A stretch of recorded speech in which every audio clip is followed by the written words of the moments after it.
En cumplimiento de lo establecido en la Ley Orgánica de Solidaridad y de Corresponsabilidad Ciudadana para la reconstrucción y reactivación de las zonas afectadas por el terremoto del 16 de abril, el pasado 30 de agosto se presentó ante el Pleno de la Asamblea Nacional el informe trimestral respecto de las acciones emprendidas tras el movimiento telúrico. La exposición de este documento generó dudas entre varios legisladores, quienes consideraron que quedaron temas por detallar con mayor profundidad. Hoy, en nuestro habitual espacio de debate de los miércoles, proponemos a ustedes el análisis de este tema y para ello ya me acompaña Ramón Bravo, periodista de la Radio de la Asamblea Nacional. Bienvenido, Ramón. Gracias, señora Belkis. Muy buenas tardes a quienes nos ven a través de la televisión legislativa y nos escuchan a través de la Radio de la Asamblea. Y para formar parte de este debate también saludamos la presencia de los asambleístas Carlos Berman, asambleísta por el movimiento Alianza País en representación de la provincia de Manabí, y el asambleísta Unidad Primero. En esta alianza, Alianza País y Unidad Primero, y el asambleísta Ramiro Aguilar, asambleísta nacional independiente. Bienvenidos. Muchas gracias por la oportunidad de poder informar a nuestro mandante de la ciudadanía ecuatoriana. Gracias a ustedes por acompañarnos. De inmediato empezamos. Bueno, gracias. Le sorprendió de una asambleísta la corrección. Muy bien. Las inconformidades, doctor Ramiro Aguilar, que ha sido usted uno de los principales cuestionadores y críticos frente al informe del pasado 30 de agosto, e igual, asambleísta Berman, ¿qué inconformidades hay o si se siente satisfecho por el informe que entregó el señor Bernal? Por favor, doctor Ramiro Aguilar. A ver, yo creo que el informe de Bernal a la Asamblea Nacional no tuvo en los medios nacionales el espacio que debió haber tenido en términos de análisis de documento, un hecho que era especialmente importante para los ecuatorianos, no solamente para las provincias afectadas por el terremoto, porque no hay que olvidar que al final del día la Ley de Solidaridad impuso un incremento del impuesto al valor agregado de 2 puntos, del 12 al 14% que estamos pagando todos los ecuatorianos. Impuso la contribución de un día, de hasta 5 días de remuneración, de 1 a 5 días de remuneración que estamos pagando todos los ecuatorianos para el fortalecimiento, la rehabilitación, la reconstrucción de las provincias afectadas. Entonces, el informe de Bernal, que pudo haber sonado simplemente a un informe de labores del secretario técnico del Comité de Reconstrucción, debió en realidad tener un análisis mucho más amplio del que tuvo. Y dentro de ese orden de cosas, yo creo que hay que cruzar la información que trajo el informe de Bernal con la información que después el propio Ministerio de Finanzas hizo pública, por ejemplo, respecto a la transferencia de 120 millones de dólares de la cuenta de la Ley de Solidaridad a la cuenta de gasto corriente con un oficio reservado al Ministerio de Finanzas. Si usted cruza las cifras del Ministerio de Finanzas, le dice, yo esos 120 millones de dólares tomé, entre otras cosas, para financiar la banca pública. Y si usted toma el informe de Bernal, se da cuenta que a la fecha de corte del informe, que es del 15 de agosto del 2016, el devengado en términos de CFN, de Ban Ecuador, era 0. En esto quiero hacer hincapié, 0. Es decir, contablemente se les habían puesto 120 millones de dólares. 120 millones de dólares que fueron transferidos de la Ley de Solidaridad a la cuenta de gasto público. Contablemente fueron transferidos, pero cortado al 15 de agosto. Puede ser que ahora, a 20 y pico de septiembre, la realidad sea distinta, pero cortado al 15 de agosto, si usted ve el informe presentado por Bernal, ocurre que lo devengado en términos de uso de esos recursos por la banca pública es 0. Entonces, ¿cómo es que usted me mueve con un oficio reservado, con suma urgencia, el 4 de julio, 120 millones de dólares de la cuenta de Solidaridad, y ocurre que el 15 de agosto, en las cuentas de la CFN y del Ban Ecuador, el devengado era 0? Ese tipo de cosas son las que me incomodan respecto del informe. El informe en sí mismo era un detalle básicamente de lo que encontraron después del terremoto, que se habla de un costo de reconstrucción de 3.000 millones de dólares. Este balance que se realizó. Este balance inicial. Ajá. La ley proyectaba una recaudación de 1.100 millones de dólares. Dicen que han recaudado en el primer trimestre alrededor de 580 millones de dólares. Entonces, otra de las reflexiones que debería hacerse cuando uno lee el informe de Bernal es si es que están llegando ya a lo óptimo, que es 1.100 millones de dólares, se debe mantener todavía después de diciembre el IVA en un valor del 14%, si ya se llegaron a cubrir los montos que se esperaba recaudar. Otra de las cosas que no me quedó claro en el informe es que apenas se produce el terremoto se abren líneas de crédito contingente de parte del Banco de Desarrollo de la Corporación Andina de Fomento y del propio Fondo Monetario Internacional por alrededor de 900 millones de dólares. Sume eso a los 1.100 millones de dólares que pretendía recaudar la ley, tenemos 2.000 millones de dólares. No obstante, ellos dicen que hasta la fecha de corte del informe, es decir, del 15 de agosto, tenían gastados en la zona del desastre alrededor de 180 millones de dólares. Entonces, correcto. oigan, el nivel de ejecución es bajísimo. Señor Bernal, usted me viene a decir que ha recaudado 580 millones de dólares. No obstante, cuando usted me viene a decir cuánto ha implementado en la zona de desastre, me dice que son 180 millones de dólares. Es un nivel de ejecución extremadamente bajo. Correcto. Extremadamente bajo. Asambleísta Berman. Bueno, primero, ¿cuánto ha cambiado el país? Antes, ningún gobierno rendía informe cuando se trataba de alguna ley que generaba cualquier tipo de imposición. Y no es la primera, podemos recordar muchas, la ley de la Josefina, el misma fundación para la Fundación Malecón 2000, y nunca se informó a nadie.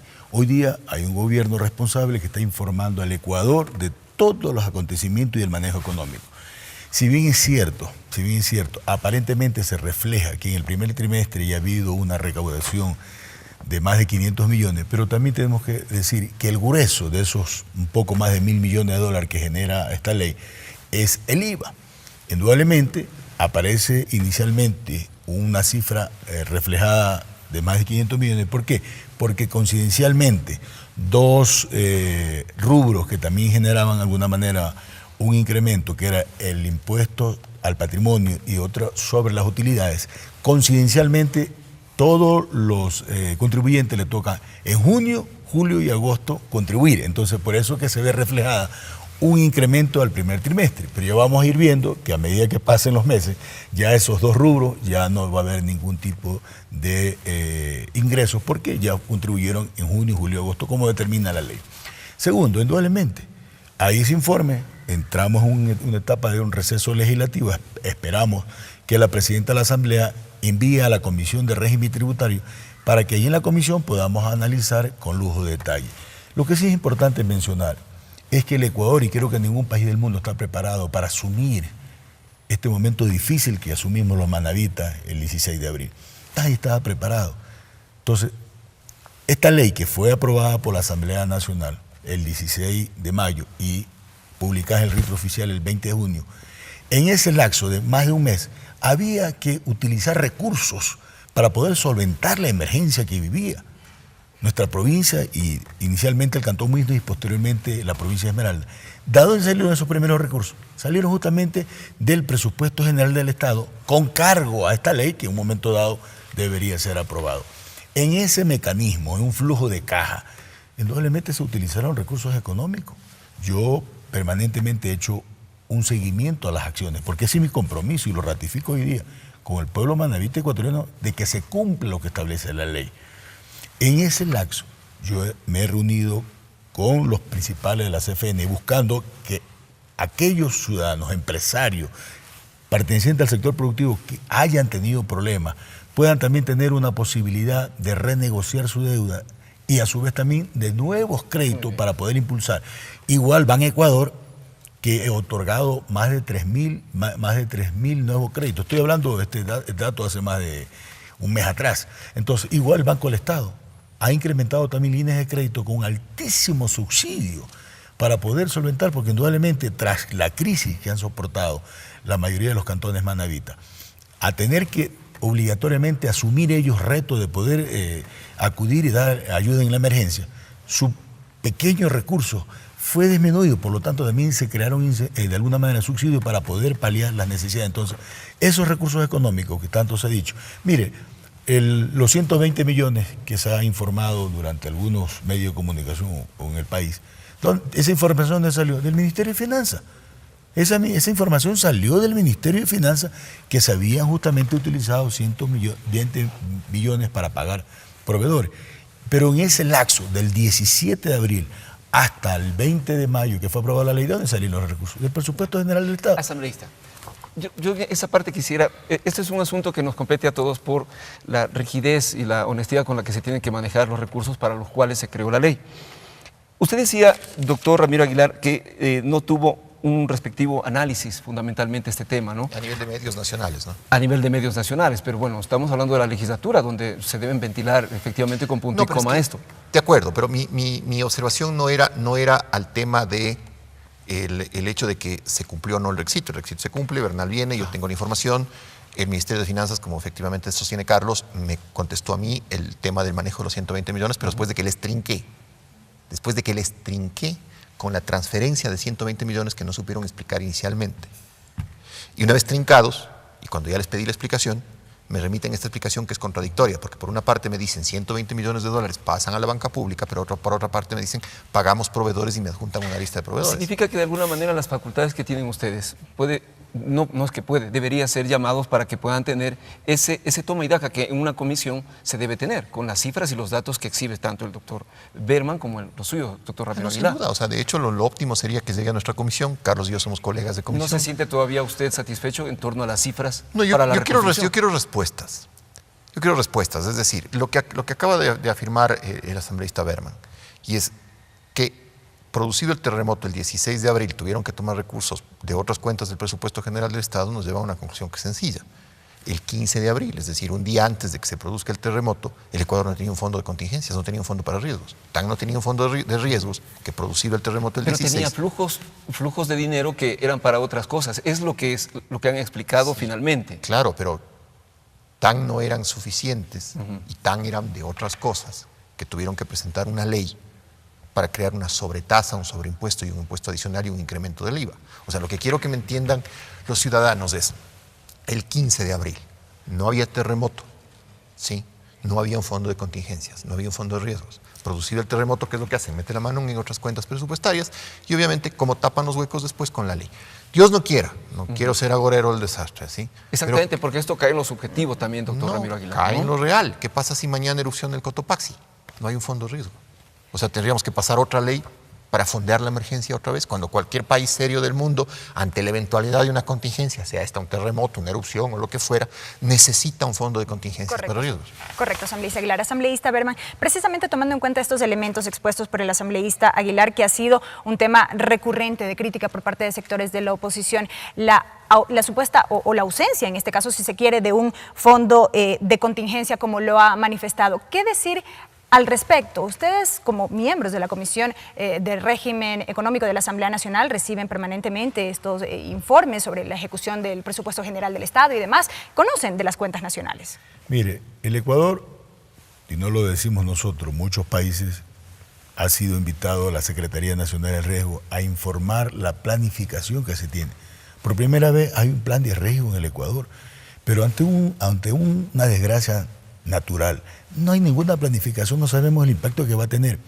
Y bien trae el ejemplo mi distinguido amigo, el doctor Ramiro Aguilar.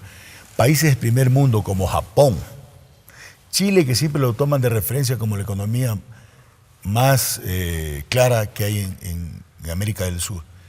Cuando ellos han tenido estos problemas de fenómenos naturales, han tenido que crear leyes para poder solventar, para dar ese primer impulso, para reconstruir y reactivar la zona. Yo he podido conversar, porque he estado en el territorio, con ciudadanos de muchos países del mundo, y casualmente unos chilenos y unos peruanos. Y ellos decían, oiga, es extraordinario ver la fuerza de voluntad que tienen ustedes los manavitas. En 72 horas, Manaví tiene casi 19.000 kilómetros de extensión. En 72 horas tener restablecido más del 75% de la red eléctrica.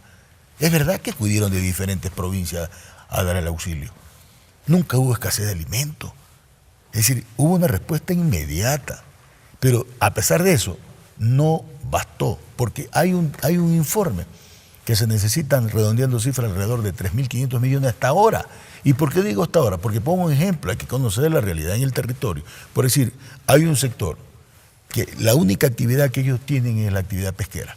Y porque están en zona de riesgo, todas sus viviendas tienen que ser desplazados. No solamente condicionarle un pequeño puerto marítimo o una pequeña facilidad pesquera. Ellos no se van a mover, sino mueven también sus viviendas. Entonces, eso no estaba considerado, significa un incremento más. Entonces, ¿dónde voy? Que no ha habido ningún país del mundo, podemos revisar históricamente, está preparado para decir aquí hay un recurso y ese recurso sirve para solventar, porque no sabemos la magnitud ni la gravedad Y tal vez si se lo pusieran, todo el mundo dice, pensando en desgracia. Entonces yo creo que es importante, coincido totalmente con Ramiro Aguilar, hay que revisar las cifras, las cuentas. Yo he dicho, esta ley que fue creada con un plazo máximo de 1 año, y el presidente de la República tiene la potestad, si ya se cumple el efecto que tiene o el plazo, perdón, el monto que fue, para cuál fue determinado antes del año, él tendrá la potestad de antes del año volver a la normalidad, el caso del IVA, que es el que genera hasta el año de ejercicio. Por lo tanto, yo creo que es importante mencionar que el Ecuador ha dado una respuesta y aprovecho la oportunidad, no me cansaré de agradecerle esa solidaridad y ese gesto del Ecuador y del mundo entero hacia Manabí, hacia la provincia de Esmeralda, solidaria, de atención, de buscar, de estar ahí. La misma Asamblea Nacional dio muestra de ello. Por lo tanto, yo creo y reitero que no hay ningún país del mundo, y reitero, podemos ser México, Japón, China, Chile, por citar nombres, que han podido con recursos propios solventar, han creado leyes inclusive que abarca a muchos años, algunas están todavía en vigencia. Pero tener en cuenta esta suerte de previsión, si se quiere, más allá de que no es posible determinar efectivamente el impacto de fenómenos como este. Bueno, por eso está la Secretaría Nacional del Riesgo. Concuerdo que hay que implementarle un mayor presupuesto para que ellos puedan tener un mayor techo presupuestario para poder enfrentar cualquier emergencia. Mire, el mismo caso que se situaba y que lo mencionaba Ramiro, el tema del posible erupción de cualquiera de los volcanes.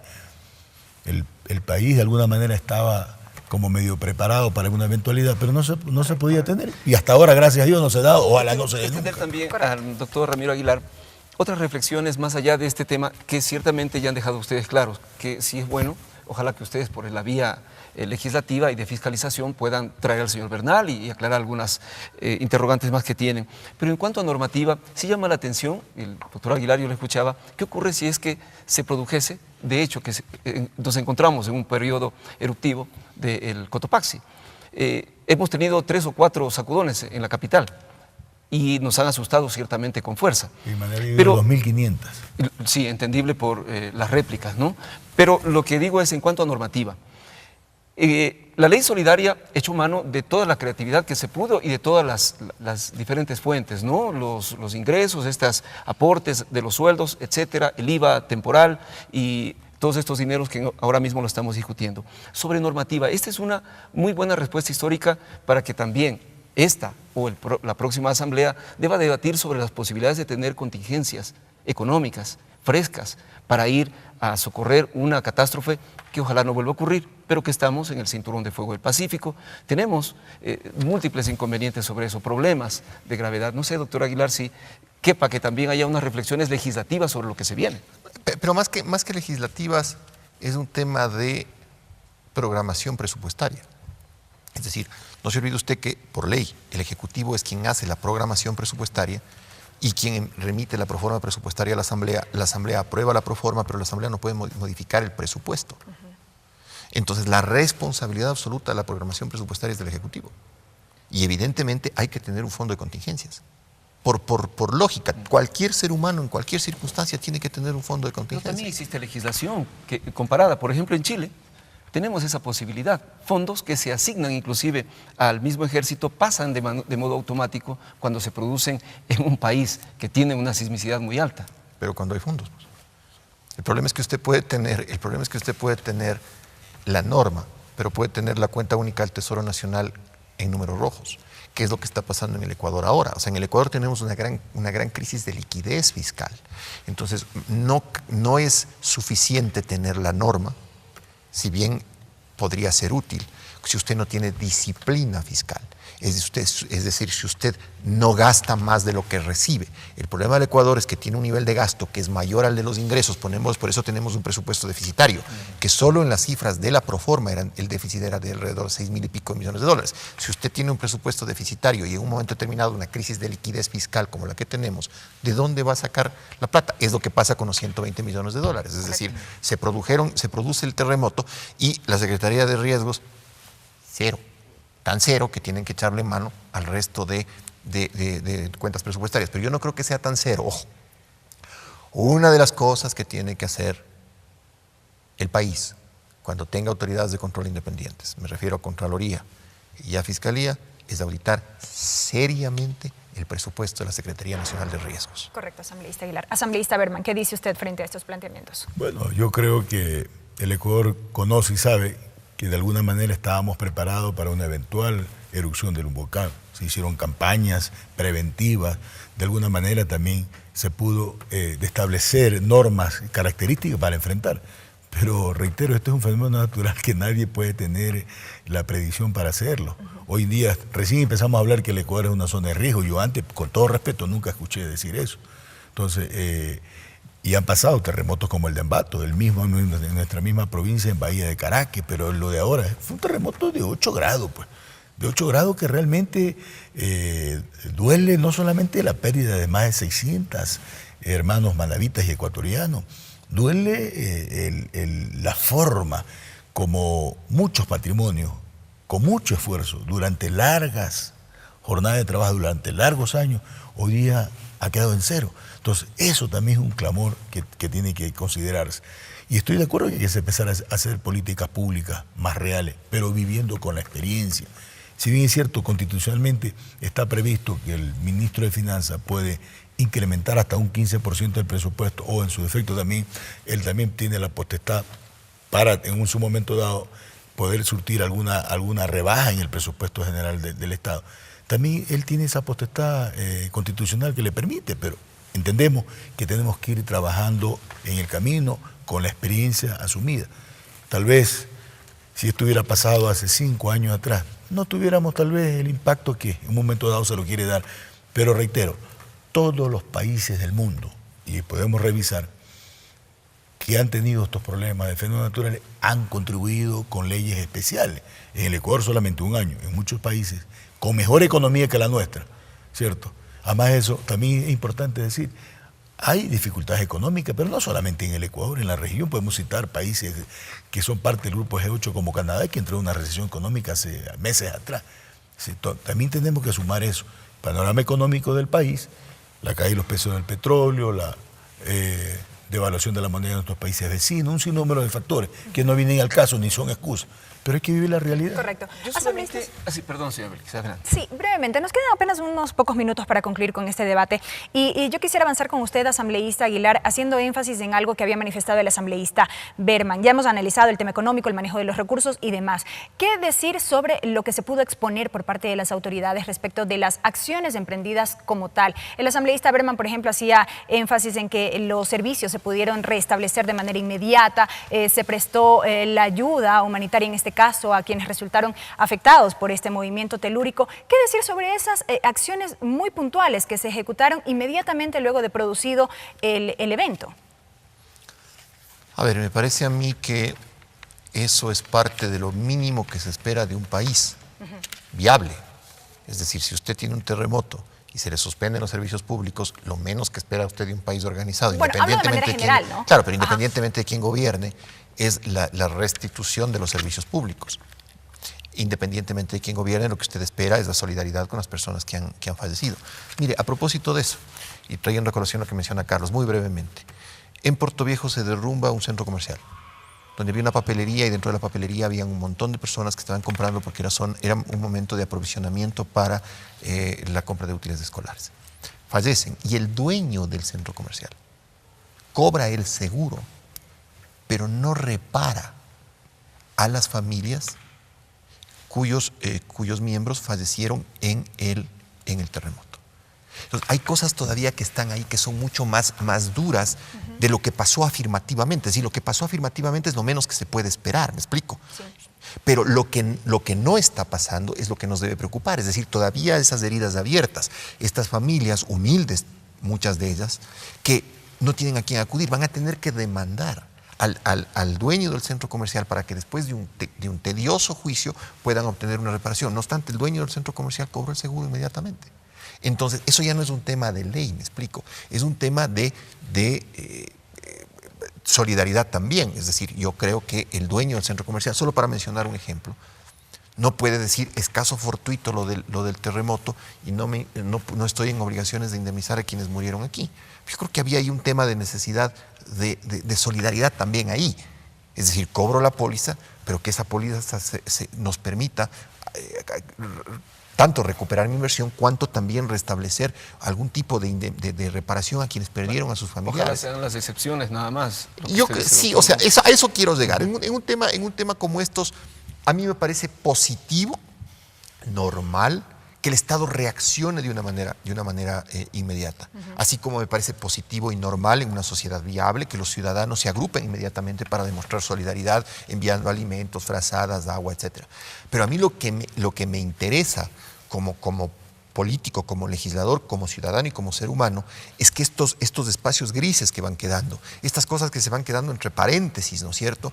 Las familias que no están reparadas todavía y que no van a tener vivienda propia porque se les cayó el centro comercial, o sea, no es que fue su vivienda la que se cayó, que también encuentren alguna forma de reparación sin necesidad de pasar por los tribunales, porque es una desgracia que afecta a todos de una u otra manera. Bien. Correcto. Asambleísta Berman, brevemente. Bueno, yo creo que es lamentable, como lo señalaba, la pérdida de miles y miles de humanas, pero para ver la magnitud entre pérdidas total y daños parciales, hubo casi 1000 centros educativos en la provincia, 1000, y están hoy día en su totalidad toda la población estudiantil estudiando en una infraestructura mucho más moderna, mucho más alcance. Es decir, si bien es cierto, tenemos con mucho dolor hablar del terremoto el 16 de abril, pero también tenemos que mirar a futuro, que va a quedar ciudades y provincias totalmente planificadas, ya técnicamente diseñadas, precautelando lo que está consagrado en la Constitución, ese buen vivir, el ciudadano sobre cualquier cosa.